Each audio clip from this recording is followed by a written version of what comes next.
So welcome guys in this new lecture जिसमें हम लोग मैथमेटिक्स 1 डेटा साइंस में वीक 3 यहाँ से स्टार्ट कर रहे हैं। एक्चुअली मैंने कुछ इंट्रोडक्शन तो पार्ट तो यहाँ तक कवर कर दिया था, बट यहाँ से हम क्वाड्रेटिक फंक्शन पढ़ना स्टार्ट कर रहे हैं।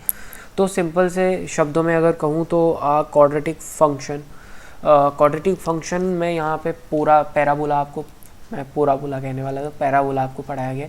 तो पैराबोला की जो क्वाड्रेटिक फंक्शन की जनरल इक्वेशन होती है that is a x square plus b x plus c. जो स्ट्रेट लाइन की होती थी उसमें क्या होता था, वो उसमें स्क्वायर नहीं होता था, उसमें that is a x plus b. ठीक है, वो कुछ इस हिसाब की थी जो कि किसके इक्वल होता था, वाई के इक्वल में होता था। जहाँ पे ए या फिर एम एक्स लिखते थे तो ए या एम क्या होता था, वो स्लोप होता था। ठीक है, किसका, स्ट्रेट लाइन का। बट यहाँ पैराबोला में क्या हो गया, a x square b x plus c, ये हमारी इक्वेशन है। पैराबोला कुछ इस हिसाब का दिखता है, क्वाड्रेटिक इक्वेशन क्वाड्रेटिक फंक्शन कुछ इस हिसाब का दिखता है। एक्सेस ऑफ सिमेट्री की बात करते हैं पैराबोला के केस में, तो जो एक्सेस ऑफ सिमेट्री होती है, जो ये चीज़ होती है, तो वो इक्वेशन से निकालने के लिए एक्सेस ऑफ सिमेट्री को हम लोग डिनोट करते हैं x is equals to minus b by 2a से। ठीक है, तो the axis of symmetry of a parabola x is equals to minus b by 2a। ठीक है, तो x coordinate of a vertex of a parabola a, तो जो x coordinate होता है इस वर्टेक्स का, एक्स सिमेट्री भी ये होती है, और वर्टेक्स एक्स जो ये वाला वर्टेक्स है, ये वाला पॉइंट का वर्टेक्स है, उसका जो पॉइंट होता है वो माइनस बी अपॉन 2a होता है। ठीक है, और वाई कोऑर्डिनेट जो होता है, वाई कोऑर्डिनेट हम कैसे निकाल सकते हैं, हम माइनस बी अपॉन 2a कहाँ पे रख देंगे, इस फंक्शन में रख देंगे, इस वाले फंक्शन में। हम इस वाले फंक्शन में माइनस बी अपॉन 2a रख देंगे एक्स की जगह, तो जो एफ एक्स की वैल्यू आएगी माइनस बी अपॉन 2a पे, वो क्या होगा, हमारा वाई कोऑर्डिनेट होगा इस वाले पॉइंट का। किस वाले पॉइंट का, इस वाले पॉइंट का, जहाँ से ये पैराबोला निकल रहा है। ओके, टाइप्स ऑफ पैराबोला, तो दो टाइप के पैराबोला होते हैं। एक तो होता है टूवर्ड्स पॉजिटिव वाई डायरेक्शन, एक होता है टूवर्ड्स नेगेटिव वाई डायरेक्शन। तो टूवर्ड पॉजिटिव वाई डायरेक्शन में देखते हैं तो अपवर्ड पैराबोला, जो कि हमें इस फिगर में दिखाई दे रहा है, ये क्या है, एक अपवर्ड पैराबोला है टूवर्ड्स वाई डायरेक्शन और पॉजिटिव वाई डायरेक्शन, जिसमें ए क्या होता है, पॉजिटिव होता है, और इसमें ए क्या होता है, नेगेटिव होता है। यानी कि जो अगर एक इक्वेशन हम लोग ये देख रहे हैं a x square plus b x plus c, अगर इसमें ए पॉजिटिव है तो पैराबोला इस हिसाब का होगा। ये किसके केस में होगा, जब ए हमारा क्या है, पॉजिटिव है। ठीक है, और अगर ए हमारा नेगेटिव है, ए हमारा कहाँ जा रहा है, नेगेटिव की तरफ जा रहा है, देन तब क्या होगा, तब हमारा पैराबोला नेगेटिव होगा। Just wait for 1 minute.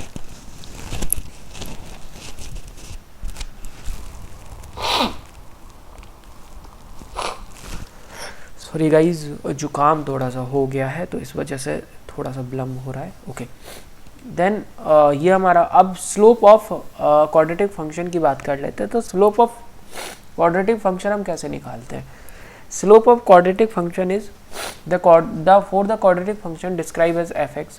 ठीक है, the slope of f at given point x comma f x is 2ax plus b. जो एक्स कॉमा एफ एक्स है आपका गिवन पॉइंट, उस पर जो आपका स्लोप होता है वो 2ax प्लस बी होता है। अब क्वाड्रेटिक इक्वेशन की बात कर लेते हैं। तो स्टैंडर्ड फॉर्म में क्वाड्रेटिक इक्वेशन आपकी ये होती है a x square plus b x plus c, जहाँ पे a does not equals to zero, because a zero हो जाएगा तो बी एक्स प्लस सी बचेगा, जो कि एक स्ट्रेट लाइन की इक्वेशन है, वो पैराबोला नहीं होगा। Then move to the next one. The solution of a quadratic equation are called roots of the quadratic equation. जो उसका सॉल्यूशन होता है वो क्या कहलाता है, रूट कहलाता है, किसका, क्वाड्रेटिक इक्वेशन का। तो इसको सॉल्व करना तो हमने बचपन में बहुत सीखा है, इस सिंपल सी क्वाड्रेटिक इक्वेशन का। जैसे अगर वो क्वाड्रेटिक इक्वेशन सपोज अगर पैराबोला नहीं है, क्वाड्रेटिक इक्वेशन के इक्वल में जीरो दिया गया, तो ये तो हम सॉल्व कर ही लेते थे फैक्टर बना के। ठीक है, नोट क्या है, zeros of a quadratic function f x are x intercept of the curve represent by the function f x and these are the solution of the equation f x is equals to zero. इस बात को हम आगे समझेंगे। Method to solving, method to solving क्या है, method to solving तो बहुत ईजी है। ये था x square plus 2x is equals to 24, इसे हम फैक्टर के थ्रू सॉल्व कर सकते हैं। कैसे, 24 को इस साइड ले आए तो माइनस 24 होके आएगा, इसके हम फैक्टर्स कर लेंगे, इन फैक्टर्स में यहाँ हम कॉमन लेके x की वैल्यू 4 और 6 आ जाएगी। तो ये तो हमने बचपन में बहुत पढ़ रखा है, इसको एक बार करके भी देख लीजिए, बस यही स्टेप्स आपको फॉलो करने हैं, बहुत ईजी प्रोसेस है। Solve by computing the square, तो ये भी हम इस मेथड से भी हम पैराबोला को सॉल्व कर सकते हैं, बट ये हम जनरली यूज़ नहीं करेंगे, इसको छोड़ दीजिए। ये बहुत ज़्यादा इंपॉर्टेंट फॉर्मूला है, जो क्वाड्रेटिक इक्वेशन के फैक्टर्स आप पे ना हो, जिसके फैक्टर्स आप लोग ना बना पाए, उसको हम लोग कैसे कैलकुलेट कर सकते हैं। उस पैराबोला को कुछ हम ऐसे कैलकुलेट कर सकते हैं, उसका एक फार्मूला है जिसे हम क्या कहते हैं, डिस्क्रिमिनांट, जिसे हम कभी कभी कह देते हैं, बट ये फार्मूला श्री धराचारी फार्मूला है। श्री धराचारी कोई एक हुए होंगे गणितज्ञ इंडिया में, तो उनने इसे इन्वेंट किया था, and that is minus b plus minus b square minus 4ac under root के अंदर अपॉन 2a, जो कि आपकी इक्वेशन थी ना पैराबोला की, ये वाली a x square plus b x plus c.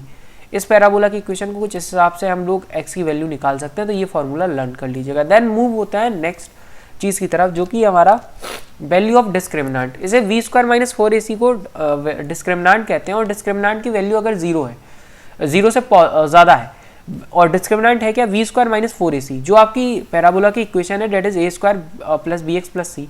तो इस इक्वेशन में हम लोग क्या करेंगे, इस इक्वेशन में हम लोगों को generally B square minus 4ac की वैल्यू पुट करनी है, और इसकी वैल्यू अगर जीरो से ज़्यादा है तो 2 रियल रूट आएंगे, अगर बी स्क्वायर माइनस 4ac की वैल्यू जीरो के इक्वल है तो 1 रियल रूट आएगा, और अगर ये नेगेटिव है तो नो रियल रूट्स आएंगे, यानी कि रूट्स जो होंगे वो इमेजिनरी होंगे।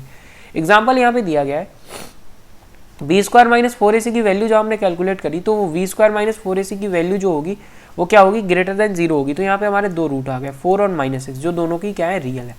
यहाँ पे क्या थी, बी स्क्वायर माइनस 4ac की वैल्यू यहाँ पे भी पॉजिटिव होती, तो यहाँ पे 3/4 और -3 हमने निकाल ली, ठीक है। Then chapter 4 is the polynomial function. तो पॉलिनोमियल फंक्शन की यहाँ पे बात कर लेते हैं। The word polynomial is derived from the word polynomin which means poly, poly मतलब बहुत से, नोमिन मतलब नेम, जिसके बहुत से name. Definition of polynomial function, तो polynomial function of degree n को हम इस हिसाब से रिप्रेजेंट करते हैं। अगर डिग्री n का पॉलिनोमियल फंक्शन है तो an जो पहला इसका टर्म होता है, जो x का कॉफिशिएंट है, x to the power n, then an-1 x to the power n-1, इस हिसाब से हम लोग पॉलिनोमियल फंक्शन को डिस्क्राइब करते हैं। जब क्वेश्चन करेंगे तो और अच्छे से इसको पढ़ेंगे। पॉलिनोमियल इन वन वेरिएबल, तो पॉलिनोमियल इन वन वेरिएबल का मतलब है 5x³ plus x square plus x, ठीक है। पॉलिनोमियल इन टू वेरिएबल, तो इसमें टू वेरिएबल आ गया x एंड y, यहाँ पे हम लोग x भी ले रहे हैं और यहाँ पे हम लोग y भी ले रहे हैं, तो यहाँ पे हम टू वेरिएबल्स में डील कर रहे हैं, ठीक है। अगर हम पॉलिनोमियल इन थ्री वेरिएबल की बात कर रहे हैं तो इसमें थ्री वेरिएबल आ गए। Based on the degree polynomials कितने टाइप के होते हैं, तो बेस्ड ऑन द डिग्री हम किस किस टाइप से डिनोट कर सकते हैं, तो देखो based on the degree polynomial, constant polynomial जिसमें कोई x का टर्म है नहीं, यानी कि x की पावर कितनी है, जीरो है, यानी कि कोई भी वेरिएबल की पावर, जो वेरिएबल एक्स वाई जेड है उसकी पावर जीरो है। लीनियर पॉलिनोमियल क्या होता है, सिंगल आपका वेरिएबल में होता है बट उसमें x की पावर क्या हो जाती है, 1 हो जाती है, जिसमें वेरिएबल की पावर 1 हो। क्वाड्रेटिक पॉलिनोमियल जिसमें हाईएस्ट पावर, मैं बात करूँ हाईएस्ट पावर की, तो जिसमें वेरिएबल की हाईएस्ट पावर 2 हो वो क्वाड्रेटिक पॉलिनोमियल। क्यूबिक पॉलिनोमियल जिसमें आपकी पॉलिनोमियल की पावर, जो आपके वेरिएबल है उसकी पावर 3 हो, हाईएस्ट पावर 3 हो, क्वाड्रेटिक में 4 होती है, ठीक है। Monomial, polynomial with one term, polynomial with one based on number of terms. तो यहाँ पे पॉलिनोमियल का जो हम आगे डिस्क्रिप्शन दे रहे हैं वो क्या दे रहे हैं, नंबर ऑफ टर्म्स के बेसिस पे दे रहे हैं। तो देखो based on the number of terms अगर हम कहें तो based on the number of terms जो हमारा पॉलिनोमियल है वो किस बेसिस पे डिफाइन होता है, तो based on the number of terms. Polynomial with one term, यहाँ पे एक टर्म होगी आपकी पॉलिनोमियल में, ठीक है।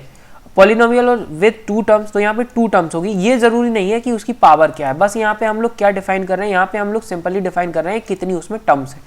अगर मैं पॉलिनोमियल विथ थ्री टर्म्स की बात कर रहा हूँ तो पॉलिनोमियल विथ थ्री टर्म्स में आपकी तीन टर्म्स एक साथ आ जाएंगी, तो ये अंडरस्टैंडेबल होगा, ईजी है कॉन्सेप्ट, कुछ बहुत ज़्यादा इसमें है नहीं। इसके बाद बात करते हैं ऑपरेशन ऑफ पॉलिनोमियल फंक्शंस की। तो एडिशन ऑफ पॉलिनोमियल फंक्शन, तो एडिशन ऑफ पॉलिनोमियल फंक्शन किस हिसाब से होते हैं, px प्लस qx आपको करना है। तो देखो बचपन में सबने पढ़ा हो, मैं एग्जांपल के थ्रू बता देता हूँ। अगर दो पॉलिनोमियल फंक्शन को ऐड करना है तो सेम पावर वाले साथ में जुड़ते हैं। अगर सेम पावर का मतलब है कि किसी पॉलिनोमियल में अगर x की पावर 3 के कितने टर्म्स है तो उनको हम सेम में जोड़ देंगे। देखो जैसे दो पॉलिनोमियल थे और दोनों पॉलिनोमियल में a3x³ था और b3x³ था, तो a3x³ प्लस b3x³ को हम क्या एक साथ जोड़ सकते हैं, बिकॉज इसमें क्या है x की जो पावर है वो सेम है। तो यहाँ पे x² था, x² के जितने टर्म्स थे वो हमने जोड़ दिए, x की पावर 1 के टर्म जोड़ दिए, x की पावर 0 के टर्म्स जोड़ दिए, तो ये पॉलिनोमियल का एडिशन हो गया। सबट्रैक्शन ऑफ पॉलिनोमियल सेम है, सेम पावर में से सेम पावर वाला घटाया जाता है, तो ये भी ईजी है। और ये तो कुछ बचपन वाली बातें हैं कि इसमें से अगर इसको सब्ट्रैक्ट करना है तो x² वाले में से x² वाला जाएगा, 2x वाले में से x वाला हम सब्ट्रैक्ट करेंगे और -2 में से कुछ है ही नहीं तो वो सब्ट्रैक्ट होगा ही नहीं। 1x³ को हम माइनस का 1x³ जहाँ के तहाँ लिख देंगे, क्योंकि यहाँ पे कोई भी x की पावर 3 वाला टर्म है ही नहीं। अंडरस्टूड। नेक्स्ट अगर आगे चलते हैं मल्टीप्लिकेशन ऑफ पॉलिनोमियल की अगर मैं बात करता हूँ तो मल्टीप्लिकेशन ऑफ पॉलिनोमियल का सिंपल है।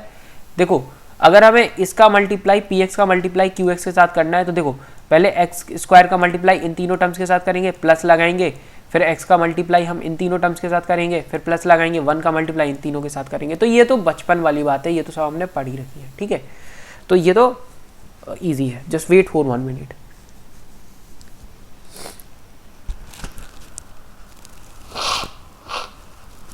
Okay, division of a polynomial की अगर मैं बात करूं तो ये थोड़ा सा देखने वाली बात है।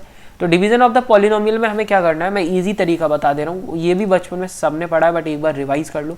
देखो x square plus x plus 1 से हम लोग डिवाइड कर रहे हैं x to the power 4 plus 2x cube plus 3x plus x से। तो देखो सबसे पहले पहला वाला टर्म देखो, ये x की पावर 4 है और यहाँ से हम डिवाइड कर रहे हैं एक्स स्क्वायर से। कितनी और पावर की रिक्वायर्ड है, 2 पावर की। तो एक्स टू दी पावर 2 हम यहाँ पे लिख देंगे, इसका मल्टीप्लाई यहाँ पे करेंगे तो ये क्या बनेगा, x to the power 4, x to the power 3 और एक्स स्क्वायर। और इसका सबका हम जो यहाँ पे आएगा उन सबका सब में हम नेगेटिव से मल्टीप्लाई कर देंगे। तो यहाँ पे हमने नेगेटिव नेगेटिव एंड नेगेटिव से मल्टीप्लाई कर दिया, ठीक है। ये इजी है, समझ में आया, सब में नेगेटिव से मल्टीप्लाई क्योंकि हमें घटाना है। देन हमने कैलकुलेट करा तो ये टर्म कैंसिल हो गया, then x cube plus x square plus 3x आया। तो हम सबसे पहले आगे वाला साइन देखेंगे कि आगे वाला साइन एक्चुअली है क्या। तो ये क्या था, एक्स क्यूब था जिसमें माइनस आगे था, तो हम माइनस का एक्स से मल्टीप्लाई करेंगे क्योंकि एक्स स्क्वायर ऑलरेडी हमें क्या चाहिए, एक्स क्यूब चाहिए। एक्स क्यूब बनाने के लिए हमें एक्स से मल्टीप्लाई करना पड़ेगा, तो हम क्या करेंगे, माइनस एक्स ले लेंगे बिकॉज हम आगे का साइन देखते हैं। देन हम माइनस एक्स क्यू यहाँ आता कुछ आपका, यहाँ पे आपका कुछ माइनस एक्स स्क्वायर आता है, यहाँ पे कुछ आपका माइनस एक्स आता है। देन हम माइनस माइनस इसलिए माइनस हम चेंज कर देते हैं साइन क्योंकि हम यहाँ पे घटा रहे हैं। तो हमें क्या करना होता है, यहाँ घटाना होता है, तो हम सब में सब्ट्रैक्ट करने के लिए माइनस माइनस साइन से मल्टीप्लाई कर देते हैं। तो ये आपका प्लस हो गया, ये भी प्लस हो गया और ये भी प्लस हो गया, ठीक है। तो ये आपका प्लस प्लस प्लस हो जाता है, ठीक है। देन ये सब प्लस होने के बाद आप जो टर्म्स कैंसिल हो रही है उनको कैंसिल करके देन नेक्स्ट स्टेप आगे बढ़ते हैं, ठीक है। तो ये आपका यहाँ पे पॉलिनोमियल के केस में, ये मैं जब न्यूमेरिकल सॉल्व कराऊंगा तब मैं आपको लिख के एक बार बहुत अच्छे से इसको सॉल्व करके बता दूंगा, ठीक है। देन मूव होता है नेक्स्ट टॉपिक की तरफ। तो नेक्स्ट टॉपिक यहाँ पे कैरेक्टरिस्टिक ऑफ पॉलिनोमियल फंक्शन है। तो पॉलिनोमियल फंक्शन में क्या होता है, सैंपल क्वेश्चन है, which of the graph given below represent polynomial function. तो देखो पॉलिनोमियल फंक्शन कौन सा रिप्रेजेंट करता है, देखो ये क्या है, ये तो स्ट्रेट लाइन है, तो ये क्या पॉलिनोमियल फंक्शन है, बताओ जरा, ये क्या पॉलिनोमियल फंक्शन है। एक बार सोचो जरा, देखो एक बार ध्यान से देखो और सोचो। चलो मैं ही रुक जाता हूँ, मैं बोलता नहीं हूँ कुछ, आप लोग एक बार देख लो, चारों ग्राफ आपको दिख रहे होंगे।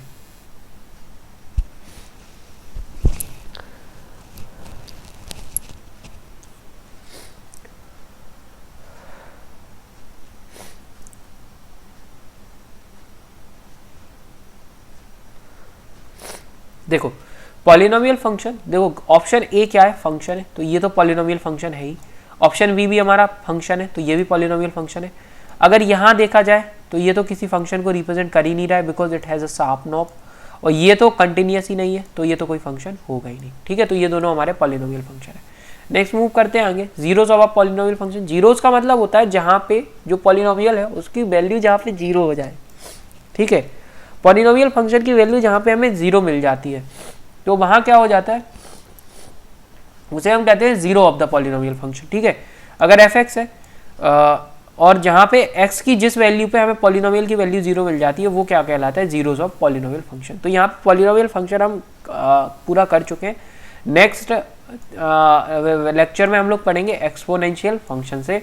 एंड एक्सपोनेंशियल फंक्शन यानी कि e to the power x के फॉर्मेट में जो फंक्शन होते हैं दैट इज एक्सपोनेंशियल, या a to the power x के फॉर्मेट में जो फंक्शन होते हैं, तो उन सबको हम लोग कवर करेंगे। और इसके बाद में एक्सपोनेंशियल फंक्शन के बाद में क्या पढ़ना है आगे वो भी मैं आपको बता देता हूँ। तो एक्सपोनेंशियल फंक्शन के बाद में हम लोग आगे यहाँ पे कवर कर रहे होंगे बहुत बड़ा चैप्टर एक्सपोनेंशियल का। देन आगे logarithmic function, and logarithmic function हमारा लास्ट टॉपिक हुआ इस चैप्टर का, ठीक है। So thank you very much for this lecture.